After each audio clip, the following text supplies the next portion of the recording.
Bad money habit number 4, ang pagiging impulsive buyer.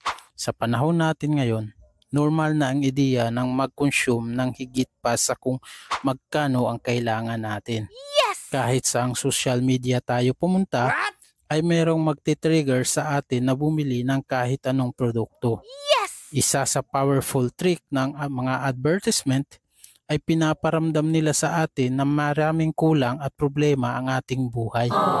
At pinapakita nila sa produkto nila ang solusyon sa iyong problema. Minsan ay totoo ito, pero most of the time, nadala ka lang ng marketing strategy. At dahil mas powerful ang ating emosyon kumpara sa ating utak, madalas kang napapabili ng mga bagay na wala sa plano. Intindihin mo na hindi masama kung gumastos ka ng pera at bumili ng mga bagay na nagbibigay sa iyo ng saya. As long as ang perang gagamitin mo ay kasama at pasok sa iyong budget. Oh no! At ang bagay na bibilhin mo ay talagang kailangan at magagamit mo sa long term. Hindi magandang habit na emosyon ang magdidikta ng iyong mga desisyon.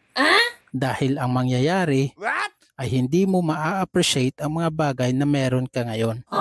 Dahil palagi kang naghahabol sa mga bagay na wala ka pa. Oh no! Kung madalas din itong nangyayari sa iyo, kailangan mo nang gumawa ng budget simula ngayon. Yes! At isama sa iyong plano ang perang gagamitin mo sa pagbili ng iyong mga wants.